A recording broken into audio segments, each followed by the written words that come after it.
Doctor Yunus যুদ্ধটা লাগিয়ে দিয়ে উনি শরীর খারাপের অজুহাতে উনি একটা ফ্লাইট নিয়ে উনি সোজা চলে যাবে ফ্রান্সে।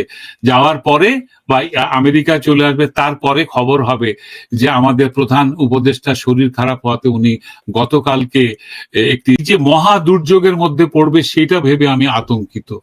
আমার দেশের ইকোনমি নষ্ট হয়ে যাবে, চারদিক থেকে বর্ডার সিল থাকবে, কোনো কিছু খাবার দাবার কিচ্ছু আসবে না, সমুদ্র পথ বন্ধ হয়ে যাবে, কারণ আরাকান আর্মিরা সমুদ্র দখল করবে, তাই না? ওদের কাছে তো আর্মস আছে। হ্যাঁ, ভারতও ছাড় দেবে না, তাই না? তো তাহলে তখন বাংলাদেশের অবস্থা কি হবে? কারা দুর্ভোগে পোহাবে? বিশেষ বিমানে করে উনি নিউ ইয়র্কের উদ্দেশ্যে চলে যান চিকিৎসা করাবার জন্য। পড়ে থাকবে বাংলাদেশের লোক, মরবে বাংলাদেশের লোক, আমার আত্মীয় স্বজনরা, আমার ভাই বন্ধুরা না খেতে পেয়ে মারা যাবে। আর যখনই পেটে খাবার থাকবে না, তখন ওই ক্যান্সার সেলের মতো এই লুট, তারাজ, হাইজাক, কোবানো, ছুরি দিয়ে আক্রমণ, একে অন্যের সঙ্গে এই যে লেগে যাবে না, এতে কিন্তু বাঙালিরা নিজেরাই নিজেদেরকে ধ্বংস করে ফেলবে। হ্যাঁ, পুরো দেশটা অরাজকতার চূড়ান্ত হবে। আজকে যারা ওই ইয়েতে কি বলে ছুটিতে কক্সবাজার সৈকতে লক্ষ লক্ষ মানুষের ভিড় করছেন গিয়ে সমুদ্র উপকূলে, খেতে পাবে না, খাওয়া বন্ধ হয়ে যাবে, ডাকাতি শুরু হয়ে যাবে চারদিকে, এখন যেটা শুরু হয়ে গেছে অলরেডি। তো এগুলো তখন সামাল দিবে কে? কে সামলাবে? খেলাফত আসবে, জামাত আসবে, নাকি না এই যাকে ট্রেনিং দেওয়া হচ্ছে তারা দখল করবে? এই প্রশ্নটা আমাদের তাজুল ইমাম ভাই, এই মুহূর্তে 4000 মানুষ দেখছেন ফেসবুক ইউটিউব মিলে, 4000-এর বেশি, 5000 হবে। শুরু থেকে দেখছেন, আপনাকে সবাই খুব পছন্দ শ্রদ্ধা বীর মুক্তিযোদ্ধা হিসেবে করেন, আমি তাদের কমেন্টও দেখতে পাচ্ছি।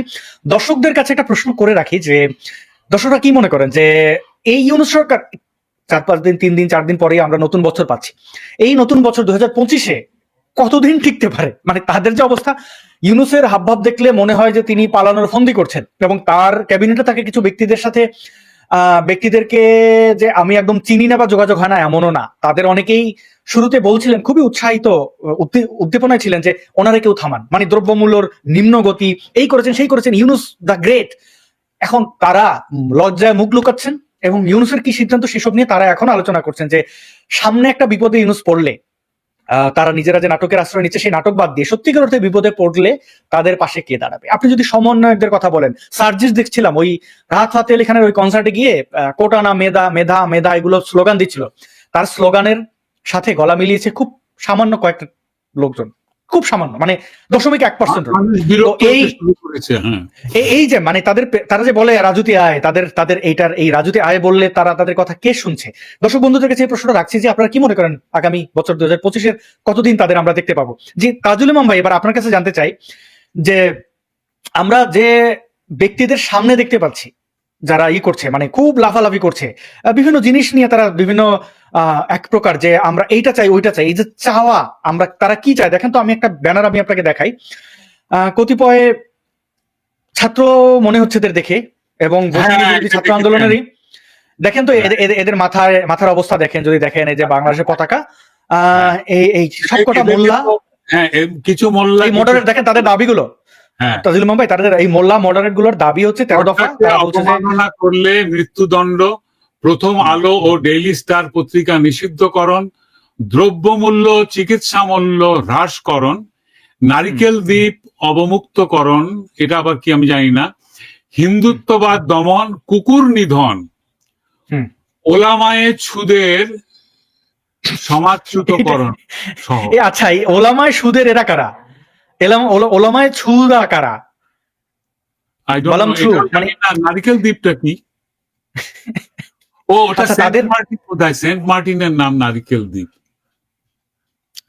এখন তারা এই যে দাবিগুলো তুলছে এবং তাদের দাবির বাস্তবায়নে দেখেন ওরা কুকুর মারতে চায় কেন? কুকুর তো ওদের প্রতিদ্বন্দ্বী, মারছে তো, মেরে শেষ করে দিয়েছে। I cannot see these things. তো এইটা হচ্ছে তারা আর্টিস্ট, হ্যাঁ, তারা এই কাজটা করছে তাজুল ইমাম ভাই, এবং সাকসেসফুলি করছে।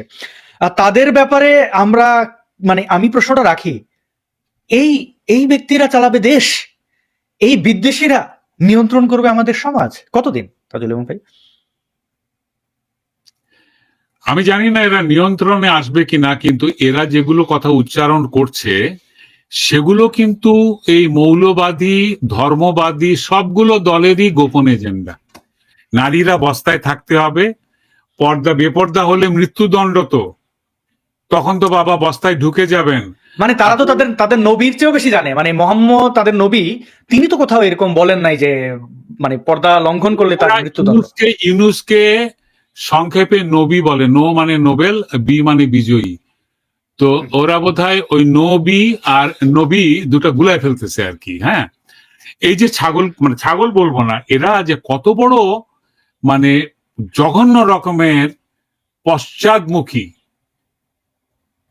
আজহারি কিন্তু আজকে ওর ওয়াজের মধ্যে এক জায়গায় বলেছে যে রসুলের আমলে মেয়েরা বাজারে যেতে পারতেন, পুরুষের সঙ্গে কথা বলতে পারতেন, হ্যাঁ, ব্যবসা বাণিজ্য করতে পারতেন, হ্যাঁ, ব্যবসার কারণে কোনো পুরুষ যদি কোনো মহিলার দোকানে আসে সেও মহিলার চোখে চোখ রেখে কথা বলতে পারতেন। এগুলো সব জায়েজ। কেন? কারণ ওই যে বড় বড় স্ক্রিনের মধ্যে যে ওয়াজি মৌলানাদের ছবি দেওয়া হয়, মানে এই যে তোমার এলইডি প্রজেকশনে, ওইটা জায়েজ কিনা ওইটা নিয়ে কথা উঠেছিল, তো উনি বলে এটা জায়েজ আছে।